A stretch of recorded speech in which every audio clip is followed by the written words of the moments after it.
திருவள்ளுவரின் வழியில் வாழ்ந்து வாழ்வின் உன்னத நிலையினை அடைய திருக்குறளோடு நாம் என்னும் இந்த நிகழ்விலே இணைந்திருக்கின்ற உங்கள் அனைவருக்கும் முதற்கண் வணக்கம். குறள் எண் 983. அதிகாரம் சான்றாண்மை.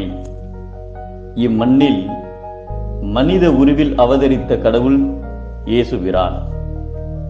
மக்கள் தங்கள் பாவச் செயல்களை விட்டு விலகி கடவுளிடம் நெருங்கி வர அன்பு, இரக்கம், மன்னிப்பு, பணிவு, உண்மை ஆகிய மகத்தான பண்புகளை மக்களிடையே போதித்து வந்தார். இதனால் பலரும் அவரை பின்தொடர்ந்தனர். இதை விரும்பாத அப்போதைய யூத சமய தலைவர்கள் அவர் மீது ஏதாவது குற்றம் சுமத்த சமயம் பார்த்து கொண்டிருந்தனர். ஒரு முறை இயேசு ஒலிவ மலையில் மக்களுக்கு அன்பை பற்றி போதித்துக் கொண்டிருந்தார். அப்போது விபச்சாரத்தில் பிடிபட்ட ஒரு பெண்ணை மறைநூல் வல்லுநர்களும் பரிசேயர்களும் கொண்டு வந்து அவர் முன் நிறுத்தினர். இப்பெண் விபச்சாரத்தில் கையும் மெய்யுமாக பிடிபட்டார். இப்படிப்பட்டவர்களை கல்லெறிந்து கொள்ள வேண்டும் என்று மோசேவின் சட்டம் குறிப்பிடுகிறது. நீர் என்ன சொல்கிறீர் என்று கேட்டனர். அப்பெண்ணை தண்டிப்பது மட்டும் அவர்களின் நோக்கமல்ல, இயேசுவை பரிசோதிப்பதும் அவர்களது நோக்கமாக இருந்தது. அன்பை போதிக்கும் இயேசுபிரான் அப்பெண் மீது மோசேயின் சட்டத்தை செயல்படுத்துங்கள் என்று கூறிவிட்டால் அவர் அன்பற்றவர் ஆகிவிடுவார். மன்னித்து அருளுங்கள் என்றால் மோசேவின் சட்டத்தை மீறியவர் ஆகிவிடுவார். இதுதான் அவர்கள் இயேசுபிரானுக்கு வைத்த பரீட்சை. இதில் அப்பெண்ணும் காப்பாற்றப்பட வேண்டும், அதே நேரத்தில் சட்ட சிக்கலும் இல்லாமல் இருக்க வேண்டும்.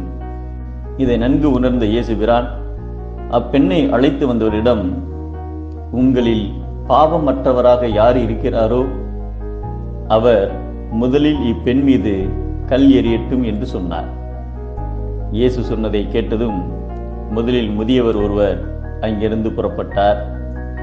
அதன் பிறகு ஒருவர் பின் ஒருவராக அனைவரும் அவ்விடத்தை விட்டு அகன்றனர்.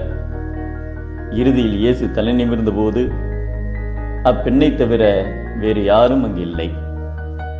அவர் அப்பெண்ணிடம், உன் மீது குற்றம் சாட்டியவர்கள் எங்கே? நீ குற்றவாளி என்று யாரும் தீர்ப்பிடவில்லையா என்று கேட்டார். அதற்கு அப்பெண், இல்லை ஐயா என்றார். இயேசு அவரிடம், நானும் தீர்ப்பளிக்கவில்லை, நீர் போகலாம், இனி பாவம் செய்யாதீர் என்றார். சில நேரங்களில் தண்டனையை காட்டிலும் மன்னிப்பே சக்தி வாய்ந்தது.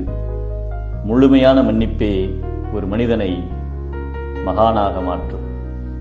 அன்பு, நாணம், உதவி செய்தல், இரக்கம், உண்மை பேசுதல் ஆகிய 5 பண்புகளும் சான்றாண்மையை தாங்கும் தூண்களாகும் என்பதை அன்பு, நான், ஒப்புரவு, கண்ணோட்டம், வாய்மையோடு 5 சால்பு ஊன்றிய தூண் என்கிறார் நம் தெய்வப்புலவர் திருவள்ளுவர். பிறன்பழி காணுதல் சிறுமை, பிறர் நற்குணம் காணுதலே பெருமை.